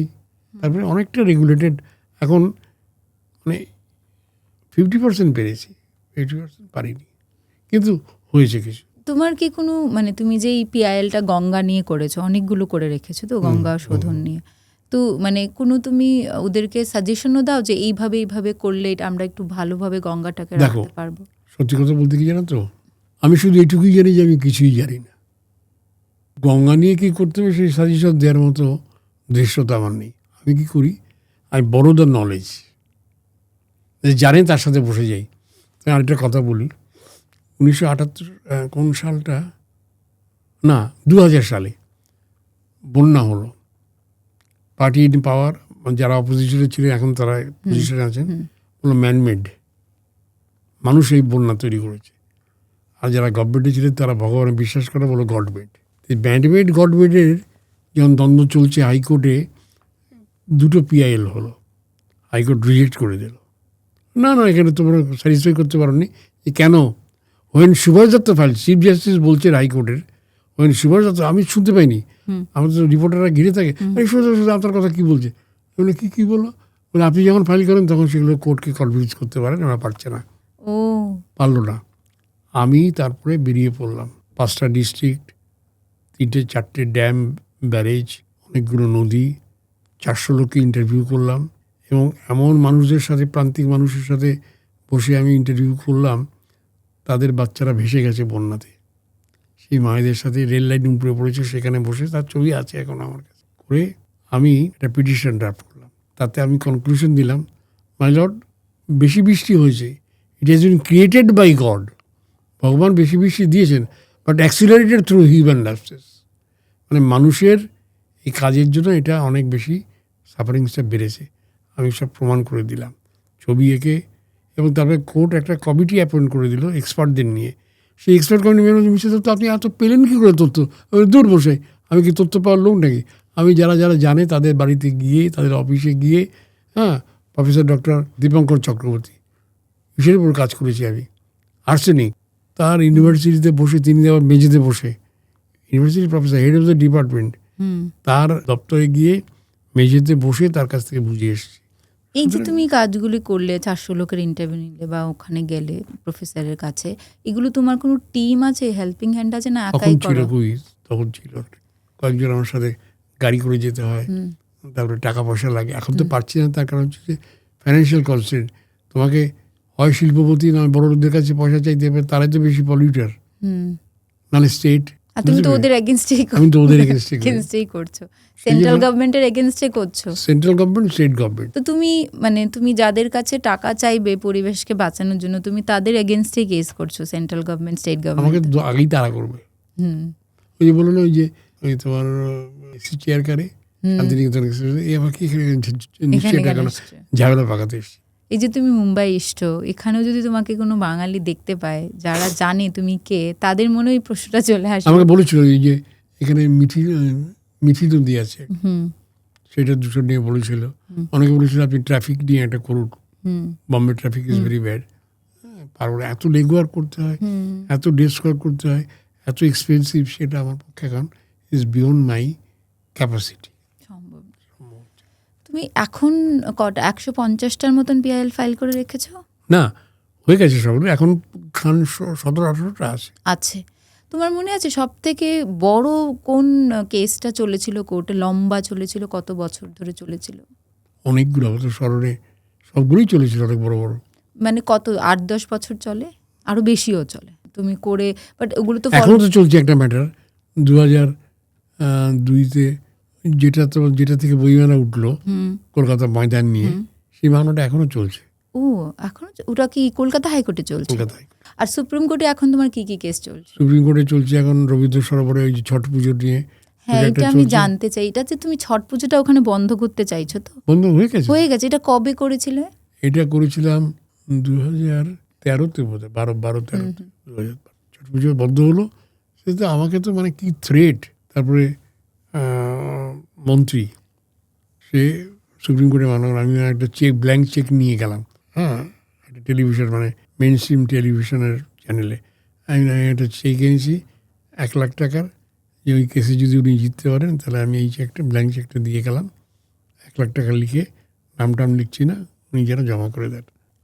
ছট পুজোটা তো একটা স্পিরিচুয়াল মানে রিলিজিয়াস থিং, সো ওই ধর্মের লোকেদের কাছ থেকে কোনো থ্রেট পাওনি? খুব খুব খুব থ্রেট পেয়েছি। তোমার ভয় করে না কখনো?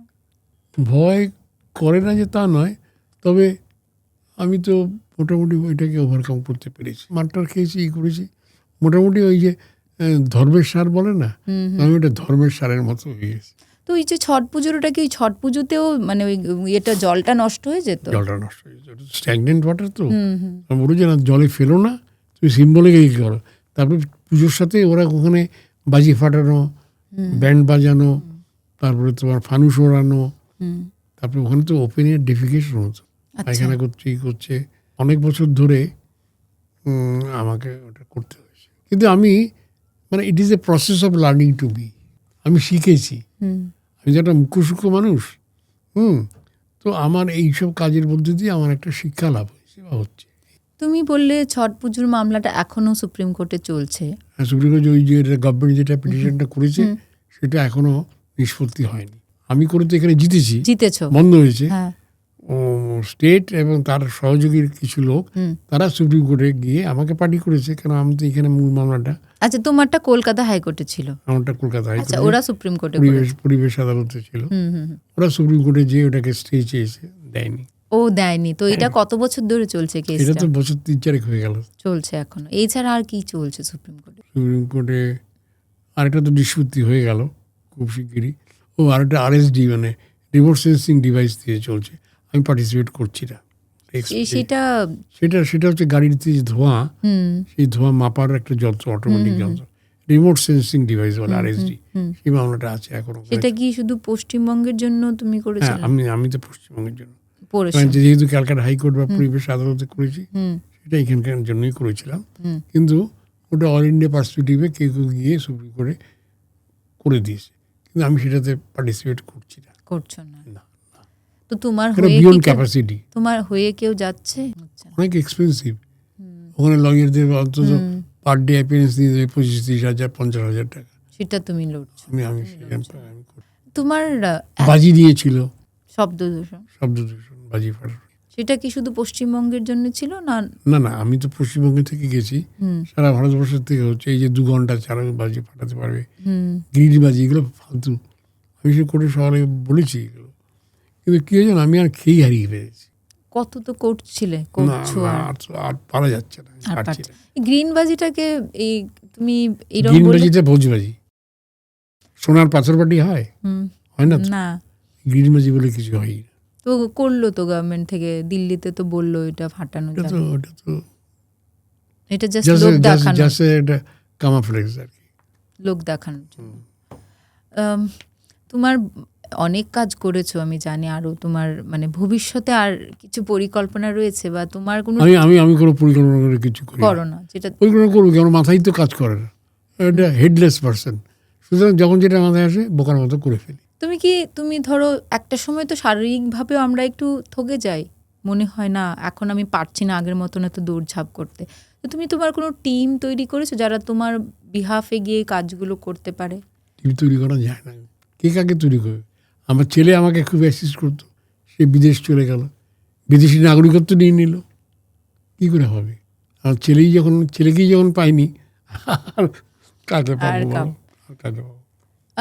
তোমার কি মনে হয়, তুমি যে এতদিন প্রায় 48 বছর ধরে কাজ করলে, অবশ্যই অনেক জিনিস তুমি বন্ধ করিয়েছো, এখনও তুমি লড়ে যাচ্ছ, তোমাকে দেখে আজকের জেনারেশন কিছু শিখতে পারছে, ইন্সপায়ার হচ্ছে? আসলে আজকের জেনারেশনের কাছে আমি তেমনভাবে পৌঁছতে পারিনি, তার কারণ ওই রাতের সপ্তাহে দিনের আলোর গভীরে যেমন থাকে, আমি দিনের আলোর গভীরে চাপা পড়ে গেছি। এত মিডিয়া, এত সোশ্যাল মিডিয়াতে এত বাজে জিনিস, ওই আমি মরে গেছি, গলায় মালা দিয়ে একটা ছবি দিয়ে বললো যে এত কিছু করেছিল, এখন কিছু করছে না।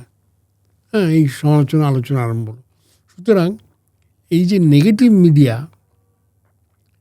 মিডিয়ার কাছে আমি হেরে গেছি। সেই জন্য যাদের যেভাবে অনুপ্রাণিত করার কথা ছিল বা হতে পারতো, বা আমি করতাম না, আমার কাজ দিয়ে দেখে কেউ তো এগিয়ে তবে অনেকেই করে, অনেক জায়গা থেকে অনেক ছেলেরা মেয়েরা আমাকে বলে আমি আপনার হয়ে কাজ করতে চাই, করে। অন্তত 10-15 জন তো এখনও নেটওয়ার্কের মধ্যে আছে, কিছু হলে বলবেন, আমি করব। এই পুরুলিয়া থেকে আছে, তারপরে তোমার ইসে থেকে জামশেদপুর থেকে আছে, খড়গপুর থেকে আছে, করে। একদম যে না, সাজেশন নিতেও তো ফোনও আসে, কথা বলে। আমি যদি এনভায়রনমেন্টের সাথে যদি আমি কনসালটেন্সি দিয়ে অনেক টাকা রোজগার করছি, কিন্তু I earn the blessings of God and good wishes of the people. It cannot be compared in terms of money or measured, না, অনেক বেশি, অনেক বেশি।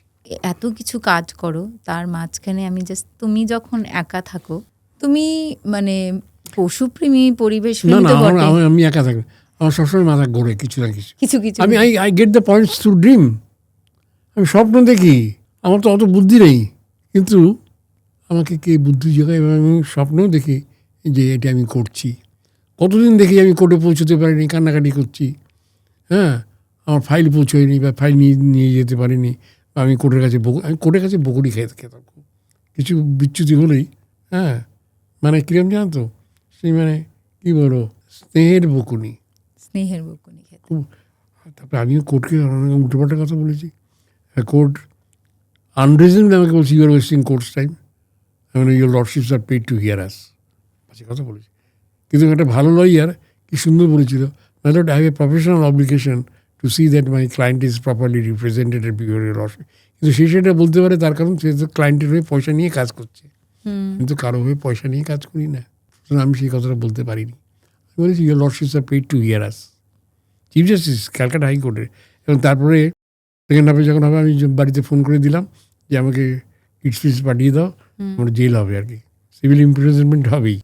পরের যখন ফার্স্ট কেসটা হলো, mister Dutta file some good matters, তখন আমি বললাম, my lord, I am very sorry that I got up excited and little out of gear, I apologise for that. তখন ঠিকঠাক হলো, কিন্তু ওইরকম হয়। এই যে তুমি বললে যে আমি এই প্রভাবিত বা ভীত মিডিয়ার কাছে, যারা প্রভাবিতর কাছে আমি এখন হেরে গেছি, ওই জেনারেশনের কাছে, এখনকার জেনারেশনের কাছে পৌঁছতে পারছে না, কারণ মিডিয়া সেইভাবে তোমাকে সঙ্গ দিচ্ছে না, তোমার কাজটাকে পৌঁছে দিচ্ছে না সাধারণ মানুষের কাছে। তো যদি কখনো আমাদের আবার পরিবর্তন আসে সরকারে, সেটার এই যে এখনকার পরিবেশটা, সেটা চেঞ্জ হবে? Waiting for that, hope against the hope. আমাদের তো আশা নিয়েই বাঁচতে হবে, আশা করি হবে। কেউ না কেউ শুভবুদ্ধি সম্পন্ন মানুষ বা দল বা গ্রুপ, তারা এগিয়ে আসবেন, আসতেই হবে, না হলে পৃথিবীটা বাঁচবে না। অসংখ্য ধন্যবাদ। আমি কি বলবো, আমার প্রণাম নিও। তুমি আজকে আমাকে এতটা সময় দিয়েছো, সেই জন্য অসংখ্য ধন্যবাদ। তুমি ভালো থেকো, সুস্থ থেকো, আর তুমি হেরে যেও না। তুমি তোমার মতন মানুষের, যেহেতু খোলা মনের কথা, তো হেরে যাওয়াটা তো স্বীকার করাটা তো একটা তো দরকার না। সত্যি তো আমি পারছি না, it's a kind of defeat, but not that blank defeat, partial defeat, but is a defeat. Thank you, ভালো থাকো তুমিও।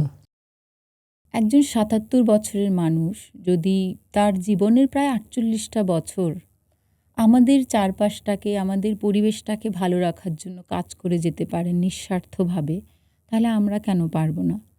উনার মতো হয়তো আমরা এত বড় পরিসরে নাও করতে পারি, আমাদের সেই সামর্থ্য নাও থাকতে পারে, বাট আমাদের ইচ্ছেটা তো থাকতেই পারে, তাই না?